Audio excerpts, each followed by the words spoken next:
Good afternoon बच्चों, कैसे हो आप। मैं आपकी गणित की अध्यापिका आज आपको पढ़ाएगी अध्याय 3 घातांक और करणीय यानी कि एक्सपोनेंट्स एंड रेडिकल्स। ठीक है,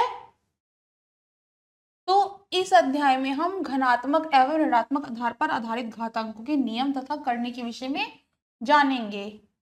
समझते हैं, जब किसी संख्या में उसी संख्या से एक बार या अधिक बार गुणा करते हैं तो उस संख्या को आधार कहा जाता है, और उस संख्या में जितनी बार उसी संख्या की गुणा की जाती है उसी संख्या के घात कहते हैं।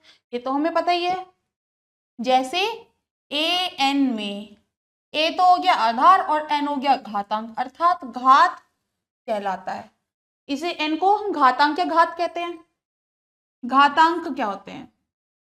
नियम नंबर 1 क्या कह रहा है? यदि ए एक शून्येतर धनात्मक परिमेय संख्या तथा m व n कोई दो घनपूर्ण हो तब a तो हो गया आधार और a की घात m गुणा a की घात n बराबर हो गया a की घात m जमा n। ये दोनों बराबर होगा। या तो हम इसे ऐसे लिख सकते हैं या फिर हम इसे लिख सकते हैं a गुणा a यानी कि a की घात m जमा n। यह नियम a बराबर 0 के लिए भी सत्य है। ठीक है।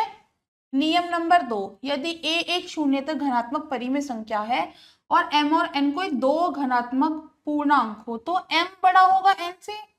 ये वाला तो बड़ा होगा और ये छोटा होगा।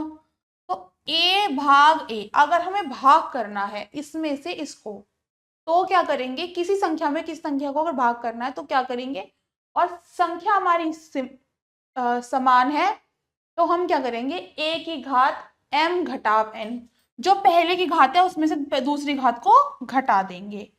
नियम नंबर 3 क्या कह रहा है? यदि a एक शून्येतर घनात्मक परिमेय संख्या है तो n व n की कोई घनपूर्ण संख्या है जहां m छोटा होगा n से, तब क्या होगा? अगर ये छोटा है n, ये बड़ा है और m है छोटा, तो हम क्या करेंगे? 1/a की घात n घटाव m कर देंगे। ठीक है। अगर ये बड़ा है और ये छोटा है तो हम इन दोनों को घटा देंगे, और अगर दूसरा बड़ा है और पहला छोटा है तो 1/a की घात n घटाव m कर देंगे। और नियम नंबर 4 क्या कह रहा है? यदि a एक शून्येतर परिमेय संख्या हो तो m व n कोई दो घनपूर्ण हो तब क्या करते हैं?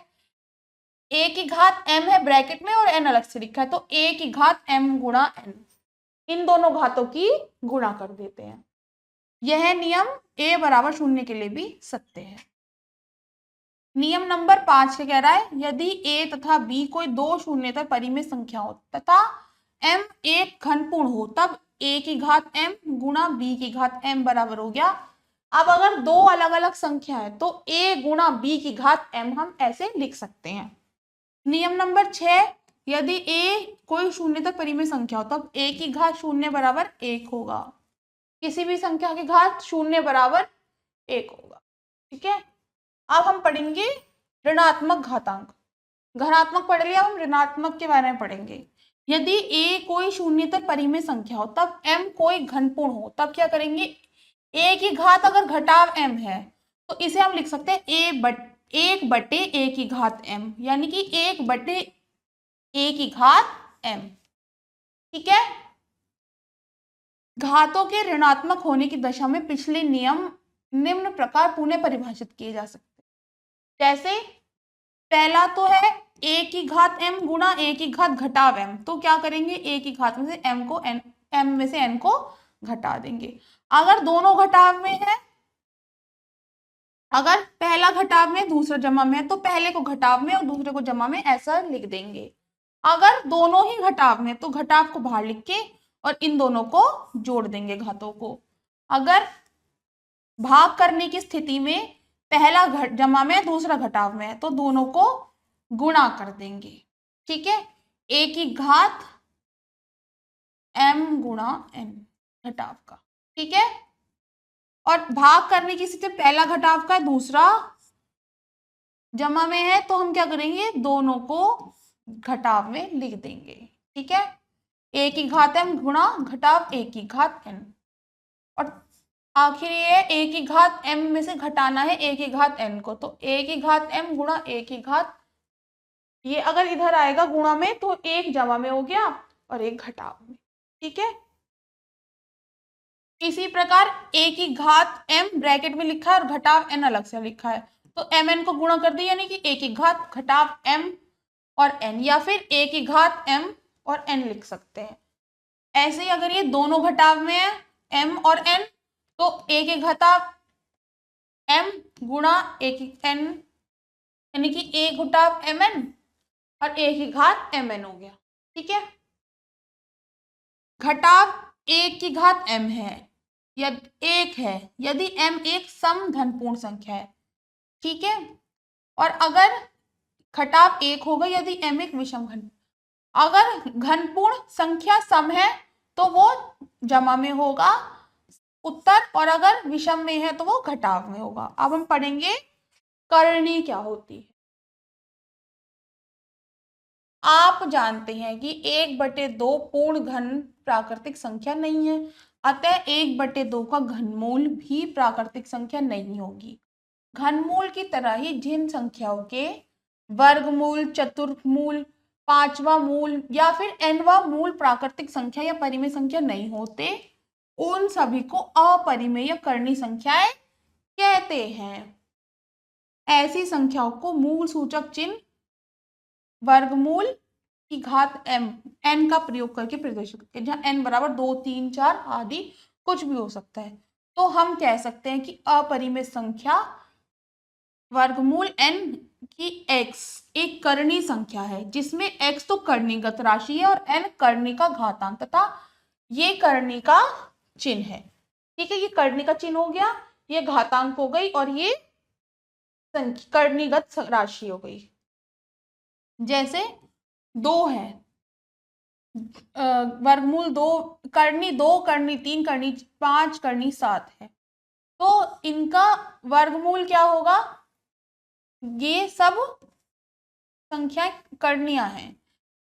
करणी 2, करणी 3, करणी 5, करणी 7, ये करणी 3 की घात 3, करणी 5 की घात 3, करणी 8 की घात 4, करणी 9 की घात 4, करणी 15 की घात 15, करणी 81 की घात 15 आदि करणी है। तो निम्नलिखित संख्याओं को ध्यान से देखिए।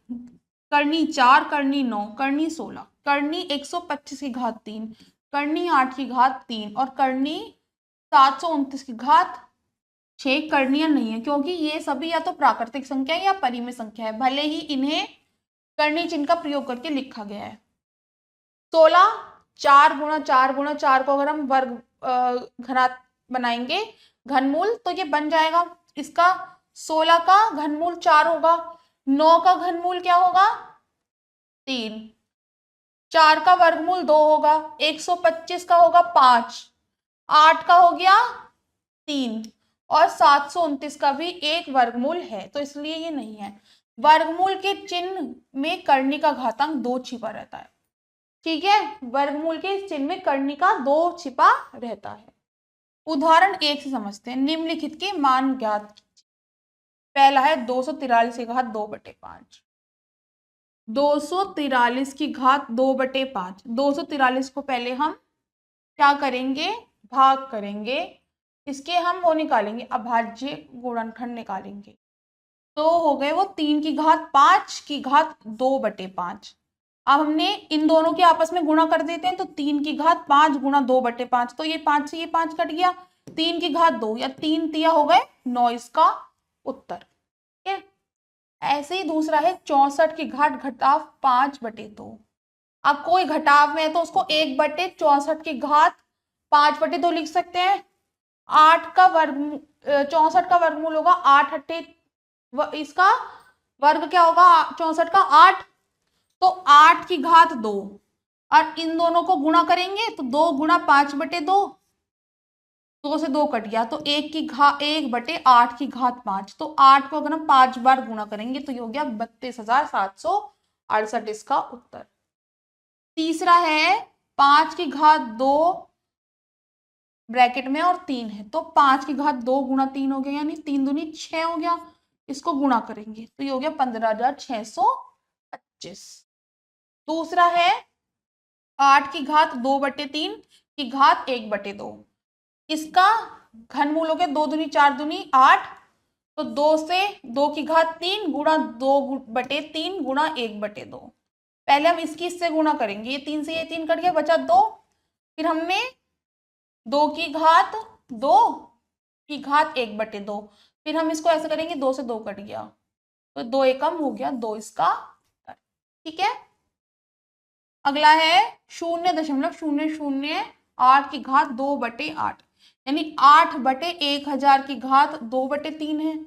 8 की घात हो गई 2 गुणा 2 गुणा 2, 1000 की हो गई 10 गुणा 10 गुणा 10, तो ये 2 की घात 3, ये 10 की घात 3 हो गया। इसकी इससे गुणा कर दी, 3 से 3 कट गया, तो 2 की घात 2/10 बचा, 2/10 की घात 2, 2 दूनी 4 हो गया, और ये 10.100 हो गया। 2 के बाद शून्य लगाएंगे, पर ये एक ही संख्या है तो हम क्या करेंगे, एक शून्य बढ़ा के दशमलव लगा देंगे। अगला है 32/243 की घात 4/5 है। 32 के हो गए 2 गुणा 2 गुणा 2 गुणा 2 गुणा 25। ठीक है, 5 पंजे 25, और ये हो गए 3 गुणा 3 गुणा 3 गुणा 3। इसके हो गए 5 बार आ रहा है ये, 1 2 3 4 5, 1 2 3 4 5, 2/3 की घात 5 हो गई, 5 से इसकी गुणा करी, 5 गुणा 4/5, 5 से 5 कट गया, 2/3 की घात 4 हो गया।